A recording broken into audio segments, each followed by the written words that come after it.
When something bad takes place the first time, Ian Fleming famously wrote, we tend to think of it as happenstance. When that bad thing occurs a second time, we might say it's a coincidence. But the third time around, we need to recognize it for what it is, enemy action. Sadly, I'm not really talking about James Bond and his world of make-believe enemies, but the India of today, where two recent developments in the broad area of justice compel us to ask whether India is governed by the rule of law with properly laid down procedures or by the whims, fancies, and biases of those in power.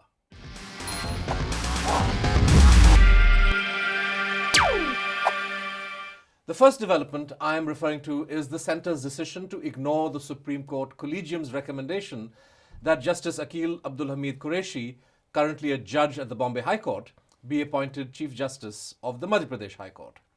The second development is the life sentence handed down to the former Gujarat police officer Sanjiv Bhatt for a 1990 custodial killing. There have been as many as 180 custodial deaths in Gujarat between 2001 and 2016, the last year for which official data is available. But the number of cops convicted for these deaths is zero. In other words, Bhatt is probably the first Gujarat police officer to have been prosecuted and convicted for the death of someone in custody. Of course, there's always a first for everything, but what makes these developments stand out is that Justice Kureshi and Sanjiv Bhatt have one thing in common. They both managed to rub Narendra Modi and his powerful right-hand man Amit Shah the wrong way.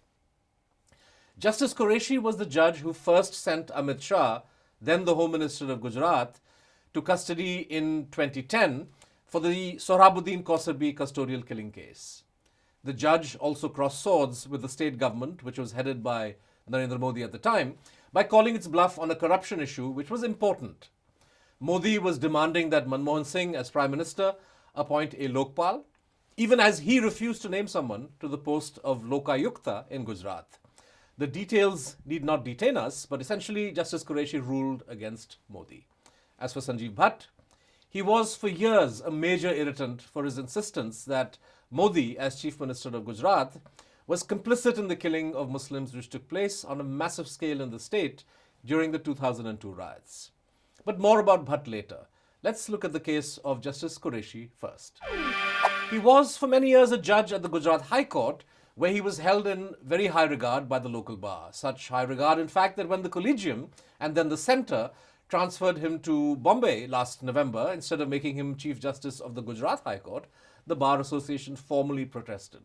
The Centre was forced to backtrack and clear his temporary appointment as acting Chief Justice before his transfer to Bombay eventually took effect. Now, under the current system of judicial appointments, the central government has limited leeway when the Collegium makes a recommendation for the appointment or elevation of a High Court or Supreme Court judge. If it has reasons to oppose a particular recommendation, the government can send the name back to the Collegium for reconsideration, along with its reasons for doing so. At this stage, the Collegium can either accept the government's view or it can decide to overrule the government by re-recommending the individual concerned for a second time. It's settled law that the government must then give in and process the appointment. There is, however, a small loophole in this process, a loophole which exists because the Modi government has delayed finalizing the so-called Memorandum of Procedure, which governs the central government's interaction with the Collegium. This memorandum has been hanging fire for over 4 years now, ever since the Supreme Court struck down the proposed National Judicial Appointments Commission as unconstitutional. The net effect of this loophole is that if the government wants to scuttle a recommendation and doesn't want to run the risk of the Collegium insisting that a particular name go through, it can simply sit on the file, neither accepting nor rejecting the Collegium's recommendation. And that is pretty much what seems to have happened this time. A few weeks ago, the Collegium cleared 4 judges in all for elevation as Chief Justices in different high courts and sent their names to the Law Ministry. Of these, the names of 3 got cleared and the judges were all elevated. But when it came to Justice Kureshi, Union Law Minister Ravi Shankar Prasad refused to even send a response. The minister knows that if he says, sorry, we don't want Justice Kureshi as Chief Justice of the Madhya Pradesh High Court, he will have to put down his reasons in writing, which itself will be a tough task, and the Collegium would likely overrule him anyway. That's why he has simply taken the file bearing Justice Kureshi's name and locked it up in his safe, never to be retrieved. So why is the Modi Sarkar so opposed to Justice Kureshi rising up the judicial ladder? I think the answer is obvious. Remember what Ian Fleming said. The first time there was an obstacle to Justice Kureshi heading a court came when he was transferred to Bombay, instead of being made acting Chief Justice of the Gujarat High Court when a vacancy arose there. This was happenstance. The second time there was an obstacle came when the centre failed to clear his file in time, despite the imminent retirement of the incumbent Chief Justice of the Madhya Pradesh High Court, and another judge then took charge. This was coincidence. But now, when the centre has cleared the files of 3 other judges, but not that of Justice Kureshi, this is clearly an example of enemy action. Or as Gabbar Singh would say, bahut yarana lagta hai. In the eyes of the BJP government, Justice Kureshi is clearly the enemy, and he is being made to pay for the crime of remanding Amit Shah to custody nearly a decade ago. Shah was incarcerated and eventually got bail in what was an especially heinous custodial killing case. The police had claimed a gangster named Sohrabuddin was out to kill Modi, but was shot dead in an encounter. This claim was utter rubbish after a special task force of the Gujarat police established that he had been killed in custody along with his wife Kausar B. The Supreme Court handed the investigation over to the CBI, which went on to file a detailed charge sheet against several top policemen and, of course, Amit Shah.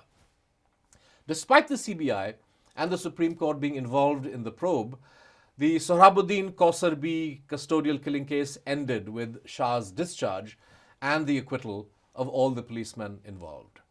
But in the case of the 1990 custodial killing, for which Sanjiv Bhatt was prosecuted, a conviction has miraculously been secured. Bhatt is also going to be tried for another ancient case in which he is accused of planting drugs on someone. The wheels of justice are moving so efficiently in his case now that he will probably end up getting convicted for that crime too. Now, quite frankly, I don't know whether Bhatt is innocent or guilty of the crimes he's been charged with. But I do find it odd that a state administration which has so far shown no interest in tackling any custodial killing case has been able to get its act together so brilliantly as to secure his conviction. Sohrabuddin and his wife were killed in custody, yet Amit Shah didn't even have to stand trial. And the cops indicted were prosecuted so lackadaisically that the judge had no choice but to acquit them. Yet Bhatt was prosecuted with such zeal that he will now spend the rest of his life in prison. Is this happenstance? Is it a coincidence? Or is it because Sanjiv Bhatt, like Justice Akhil Qureshi, has really powerful enemies?